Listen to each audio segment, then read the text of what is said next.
అందరికీ నమస్కారం అండి. శైలజ వినిపించే కథల ఛానల్కు స్వాగతం. ఈరోజు మనం మాచిరాజు కామేశ్వరరావు గారు రచించిన అత్తకు తగిన అల్లుడు అనే కథను విందాం. ఈ కథ సెప్టెంబర్ 1973 చందమామలో ప్రచురింపబడింది.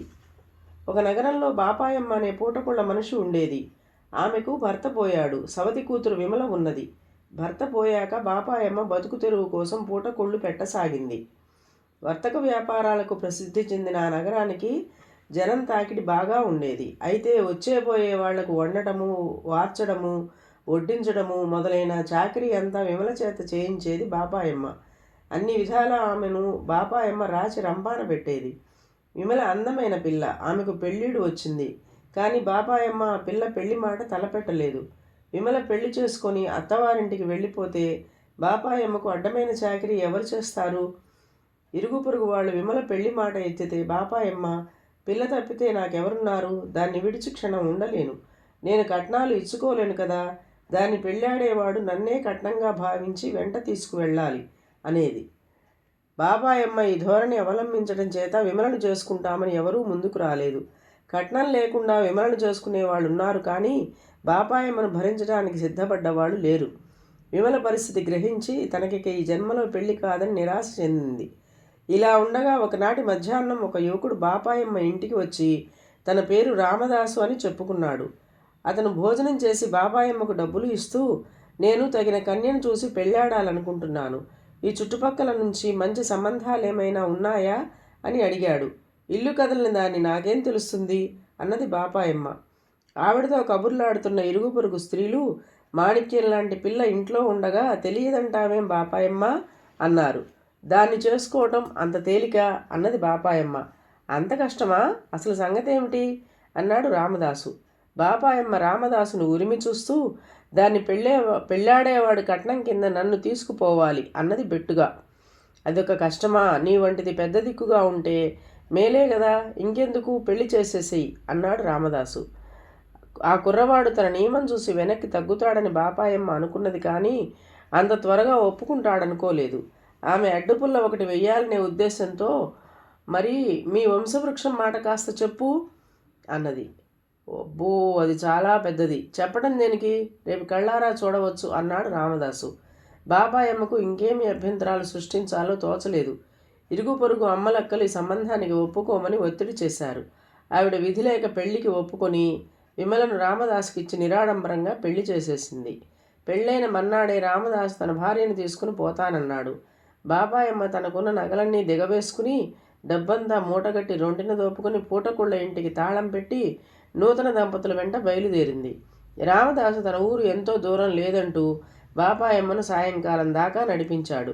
శోష వచ్చేలా ఉన్న బాపాయమ్మ, ఎంత నడిచినా రాదే మీ దిక్కుమాలిన ఊరు అన్నది రామదాసుతో. ఇంకెంత, వచ్చేశాం అన్నాడు రామదాసు. అస్తమయం వేళకు వాళ్ళు ఒక అడవి మధ్యకు చేరుకున్నారు.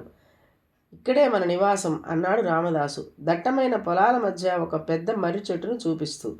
ఆ మర్రి చెట్టు మీద మంచె ఉన్నది. దాని మానులో దిగువన ఒక పెద్ద తొర్ర ఉన్నది. ఇదే మా వంశవృక్షం. ఎంత పెద్దదో చూడు. మా తాత ముత్తాతలంతా ఇక్కడే పుట్టి పెరిగారు అన్నాడు రామదాసు చెట్టు తొర్ర చూపిస్తూ. ఎంత దగా! వంశవృక్షం పెద్దదంటే ఏమోననుకున్నాను. నా కొంప ముంచావు గదరా అన్నది బాపాయమ్మ కళ్ళు తేలవేసి. ఆవిడ శోకాలు ఆరంభించింది.